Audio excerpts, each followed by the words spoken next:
Médicos e enfermeiros gaúchos partem para ajudar os haitianos. E veja também... Conselho Regional de Medicina realiza vistoria na emergência do Hospital Conceição. Posto de saúde do Morro da Cruz é fechado por causa de infestação de ratos. Criança assustada acaba denunciando o pai à polícia. URGS libera listão amanhã. Os perigos dos animais à beira-mar e a economia solidária em debate no Fórum Social Mundial. Boa noite, fique com a gente. Começa agora o Ubra Notícias.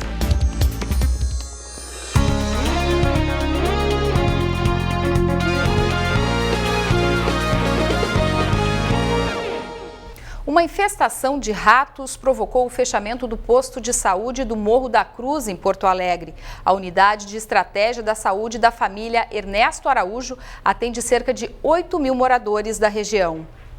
Hoje pela manhã, os funcionários pararam os serviços em protesto à situação do local. Há 7 meses, o Sindicato Médico do Rio Grande do Sul comunicou à Prefeitura da capital sobre o problema. Mas apenas hoje, os representantes de uma empresa foram ao posto aplicar o veneno. Se trabalha com urina de rato, onde os ratos aparecem dentro da unidade, na área em que o usuário, a criança, o idoso também circula. Para nós é inaceitável isso, no momento que tu dá um exemplo, não só medicalizando, mas tu dá um exemplo de saúde também na unidade onde tu trabalha. Nos fundos do posto existe um terreno baldio onde funcionava uma madeireira. Depois que a empresa foi desativada, o local está cheio de lixo doméstico. Segundo os moradores, a infestação de ratos teria começado por aqui. A prefeitura deixou aberto o terreno, desativou a madeireira, então os ratos estão tomando conta, porque é muito lixo também, então a gente está com uma situação bem difícil aqui no posto, sim, por causa dos ratos. O posto do Morro da Cruz possui 2 médicos e 2 enfermeiros, além de 14 agentes de saúde. Com o fechamento da unidade hoje, 8.000 pessoas da região ficaram sem atendimento. O Conselho Regional de Medicina realizou agora à tarde uma vistoria no setor de emergência do Hospital Conceição, em Porto Alegre. O hospital é acusado de superlotação. A emergência estava mais uma vez lotada em um dos poucos hospitais de Porto Alegre a realizar atendimento 100% SUS. Muitos reclamam da demora, mas se conformam. Para mim tá sendo mais ou menos. Hoje que eu vim aqui, eu vou sair às 6 horas, eu fiz uns exames, O que eu vou fazer? Eu tenho que esperar, Outros afirmam receber um bom atendimento. Meu marido está ali dentro, está sendo bem atendido. Não tem queixa. A superintendente do Grupo Hospitalar Conceição afirma que está tomando todas as medidas para normalizar o atendimento.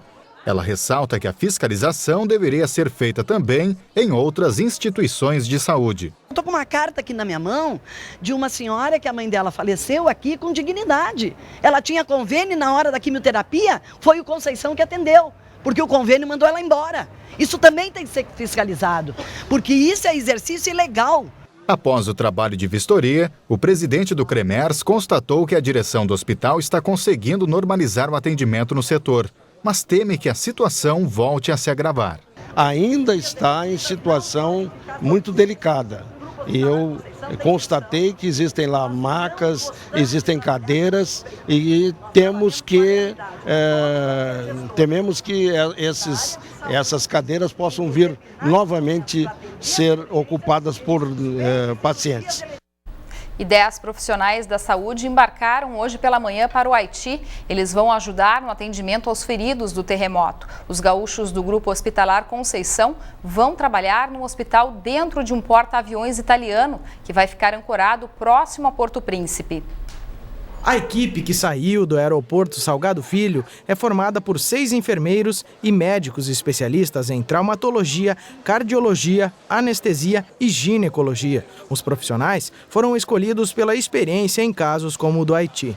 No fim da guerra civil em Angola, teve profissionais que foram no Timor-Leste e também na ajuda aqui aos irmãos brasileiros, também como no episódio da epidemia da dengue no Rio de Janeiro. O Ministério da Saúde selecionou 100 profissionais gaúchos para irem ao país. A ideia é que os médicos e enfermeiros sejam enviados aos poucos. O grupo, que partiu hoje, vai passar 30 dias na América Central. O grupo espera que vai se encontrar o retrabalho dos primeiros atendimentos que foram feitos em condições muito precárias. Os pacientes que precisam curativos, os pacientes que estão infectados, que precisam ser tratados até do ponto de vista cirúrgico. Os profissionais do Estado não devem ajudar apenas as vítimas do desastre. A ginecologista vai para tratar as mulheres do país. Estamos levando uma ginecologista obstetra porque tem 700 mil grávidas no Haiti que se espera dessa população esperando para ter filho.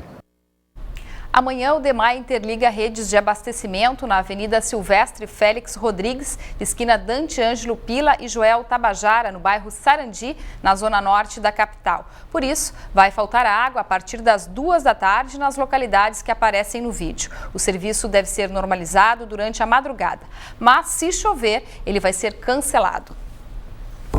A seguir, na capital, a atitude de uma criança leva a polícia a suspeitar do pai e ainda, lição da URGS deve ser liberado amanhã. Os detalhes você confere depois do intervalo.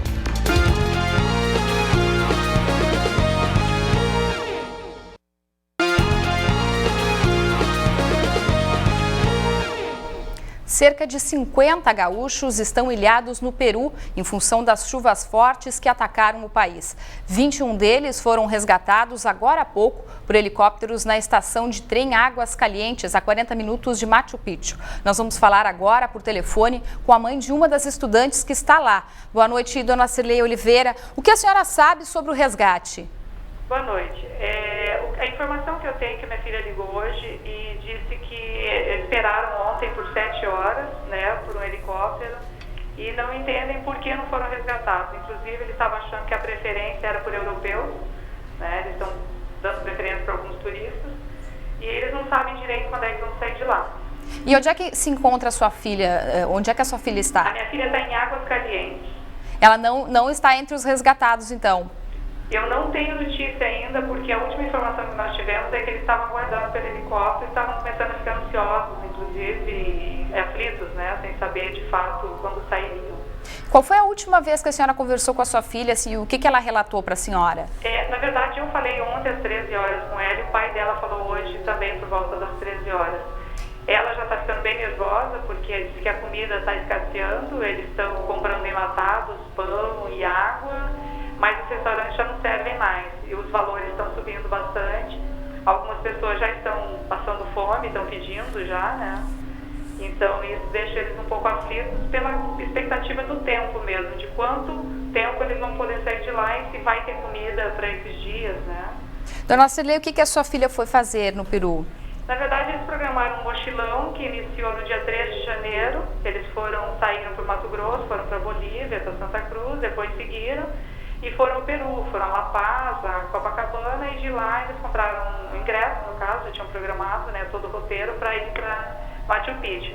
A previsão deles era de saída no dia 25 e acabaram tendo que ficar em função da ponte que caiu, né? Mas a volta deles está programada para 10 de fevereiro, ocorrendo tudo conforme programado, né? Eles devem retornar no dia 10 de fevereiro. E a senhora chegou a tentar ajuda com alguma entidade? Tentou ligar para alguma entidade? O que nós estamos fazendo é nós pais, né, do grupo, que eles são um grupo de 7 pessoas, são 6 brasileiros e um alemão, todos estudantes de Relações Internacionais da URGS. Nós estamos falando e cada um fazendo seus contatos. Alguns têm contato em Brasília, no Itamaraty, e estão buscando, né, pressionar o governo, sim, chegar. Parece que já existe um grupo dentro do governo que foi organizado para atender essas vítimas, né, as pessoas que estão lá. Ok. Mas nós não temos nada concreto em termos de horário de saída, se eles vieram nesse helicóptero, ainda não nos ligaram. Tá certo, então. Muito obrigada, dona Cirlei, pelas informações.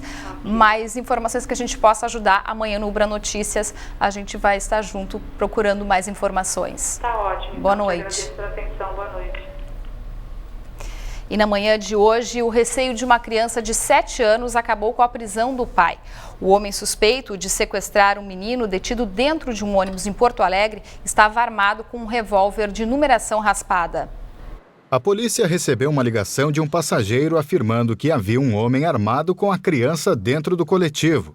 Identificado como Edson Fabiano de Oliveira Ferreira, de 32 anos, ele foi detido pelos policiais militares com um revólver calibre 38, uma touca ninja e R$ 850 em dinheiro. Segundo o comandante do 20º BPM, o suspeito disse aos policiais que o menino era seu filho, mas a criança negou. Nós temos essa cidadão que pegou a criança sem autorização da mãe. Nós temos um porte legal de arma de fogo, que esse elemento tem, que a arma inclusive está raspada, e ele tem várias entradas por 157, assalto à mão armada e porte legal de arma de fogo. Segundo a mãe do menino, a criança estava dormindo na casa dos avós e hoje pela manhã, quando saía para ir em casa, o pai lhe abordou. Aí eu disse, mas ele acorda cedo, né? Ele tá demorando tanto, eu sabia que a minha avó ia trabalhar. Aí eu fui lá e bati na porta e ninguém atendeu. Aí a vizinha da frente disse assim, não, o Fabiano, o pai dele, o Edson Fabiano, convidou ele para ir no centro comprar um tênis. E aí ele foi junto. Aí eu disse, não, mas peraí, né? Se ele tá drogado, como é que ele vai levar? Aí eu chamei a minha mãe, aí em seguida a brigada chegou. A criança, a mãe e o pai foram encaminhados à 3ª Delegacia de Pronto Atendimento da capital. Edson vai cumprir pena no Presídio Central por porte ilegal de arma de fogo. E 2 fatos movimentaram a tarde de hoje na capital. Por volta do meio-dia, um Peugeot 207 foi roubado na rua Itaqui, no bairro Petrópolis. O dono do carro foi levado como refém. E um incêndio na Lomba do Pinheiro deixou uma casa totalmente destruída. Confira nas imagens de Cristiano Garcia. Minutos depois do roubo, o veículo foi interceptado na rua Domingos Seguésio com a rua João Simplício Alves de Carvalho, na zona norte de Porto Alegre. Brigadianos do 11º Batalhão começaram a perseguição e conseguiram prender os assaltantes e resgatar a vítima que estava no carro. Os 2 presos tinham antecedentes criminais por roubo de veículo e disparo de arma de fogo. Eles portavam um revólver calibre 38 que estava em furto desde novembro. Eles foram conduzidos à 3ª Delegacia de Polícia da capital para o flagrante. Nada sobrou desta casa que incendiou por volta das 3 da tarde de hoje na Lomba do Pinheiro, na capital. Não havia ninguém dentro da residência quando as chamas começaram. 2 equipes do Corpo de Bombeiros foram para o local tentar conter as chamas que acabaram atingindo parte da casa vizinha. Os móveis foram todos destruídos. Os bombeiros não sabem informar quem são os proprietários e o que causou o incêndio. A seguir, Angelita Garcia alerta para as listas abusivas de algumas escolas particulares e ainda a previsão do tempo para o resto da semana. O Ubra Notícias volta em 1 minuto.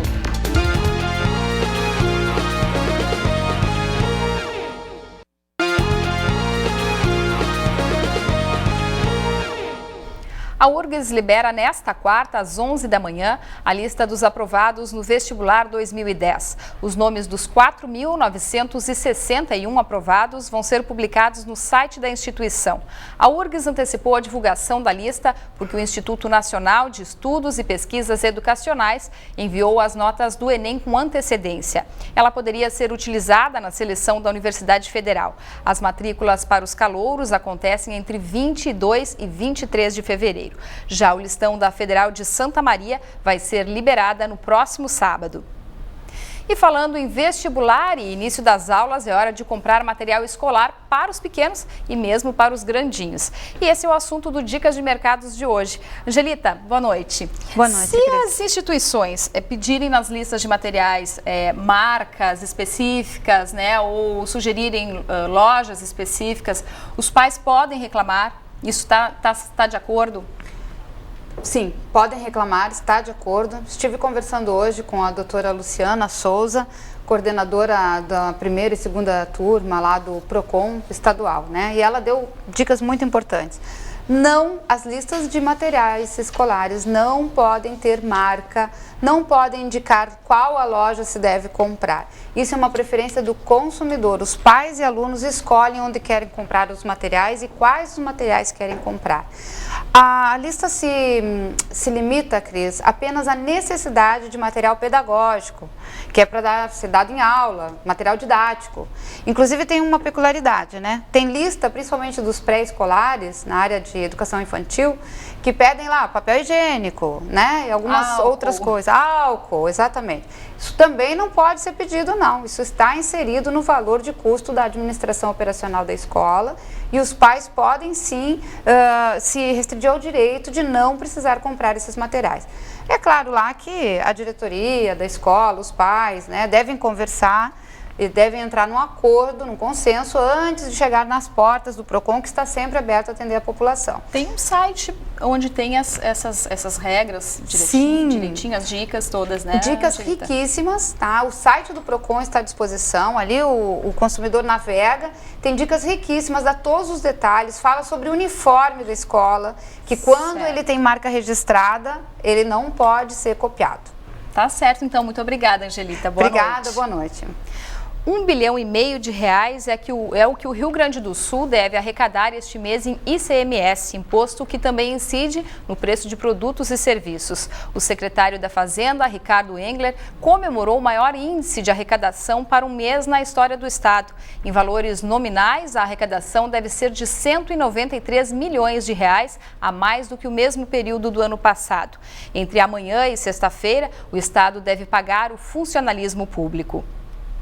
E no segundo dia do Fórum Social Mundial, começou um evento voltado para os pequenos produtores. Quem traz detalhes é o repórter Vinícius Colling. Hoje foi o primeiro dia do Fórum Social Mundial da Economia Solidária na cidade de Canoas. Muitas questões estiveram em pauta, principalmente a realidade e os desafios da economia solidária. No Brasil, hoje, nós temos um grande universo de mais de 22 mil empreendimentos de economia solidária, o que representa mais de 2 milhões de trabalhadores e trabalhadoras que atuam nessa área de forma organizada, através de associações, cooperativas, empreendimentos solidários, tanto urbanos como rurais.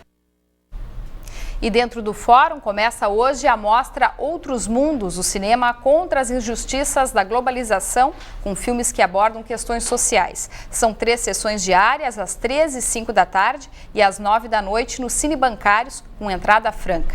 Também entre as atrações artísticas do fórum tem exibição hoje os espetáculos O Beijo no Asfalto, às 7 da noite e Canto do Norte, às 8, ambos na usina do gasômetro em Porto Alegre. Em Canoas, no Parque Eduardo Gomes, entre muitas atrações, hoje tem o Fórum Municipal de Capoeira e o 3º encontro de teatro de rua da região sul. Os 2 eventos acontecem às 7 da noite. E às 8h30 da noite começam os grandes shows. As atrações de hoje são Os Mutantes e Nação Zumbi.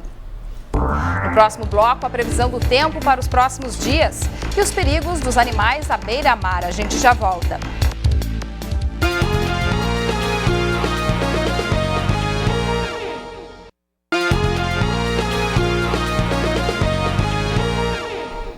O ministro da Saúde, José Gomes Temporão, anunciou hoje como o país vai se preparar para uma possível volta da epidemia de gripe A.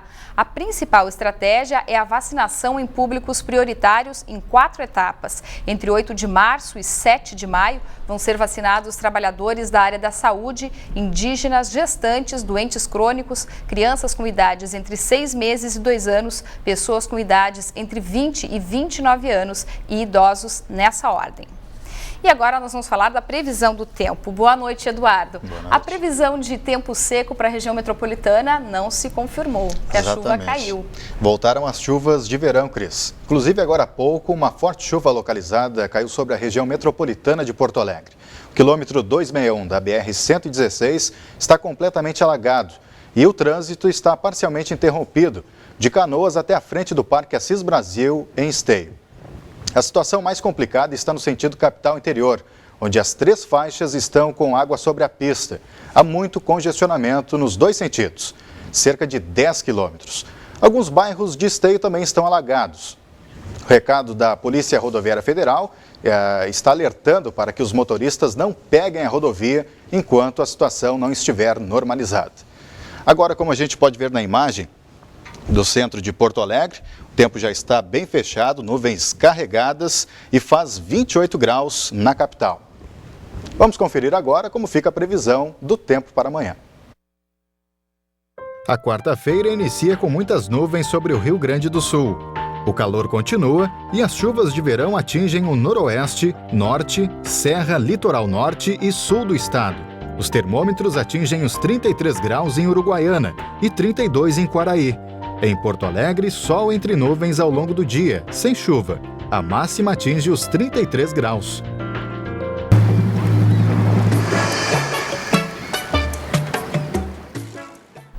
Muitos donos de cães ignoram a proibição de bichos de estimação na beira do mar. Uma simples atitude pode evitar uma série de problemas de saúde, tanto para os homens quanto para os animais. Casada há pouco tempo, Leide trata Jack, de apenas 8 anos, como filho. Enquanto o marido trabalha, ela e o cãozinho aproveitam a praia juntos. É proibido, mas é como a minha praia ali no Arroio Seco não tem muito movimento, eu levo. Mas o hábito de levar os cães como companhia para a beira da praia não é uma boa ideia. Os animais sujam a areia e os banhistas correm o risco de adoecerem devido ao contato com as fezes dos animais. Até mesmo um simples passeio, aparentemente inofensivo, pode representar um grave risco para a saúde das pessoas. Possibilitar alergias, por hipersensibilidade, pode piorar, provocar infecções bacterianas, infecções fúngicas. As crianças são as mais visadas. Além do contato direto com a areia, elas colocam na boca tudo o que encontram.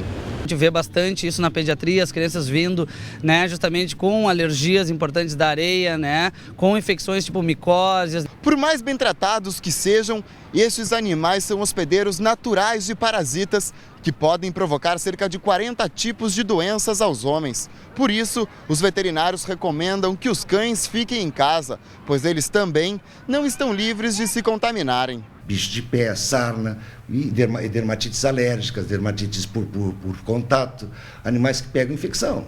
Isso aí, por isso que deve se evitar levar na praia. Morando há 15 anos na praia, este funcionário público não alimenta os cães abandonados. Para ele, esta é uma forma de não incentivar os animais de rua a frequentar os locais dos banhistas. Assim, José preserva a própria saúde e da capa preta, que hoje faz parte da família. Isso faz parte do bom convívio com as pessoas. O Bra Notícias volta amanhã. Uma boa noite para você.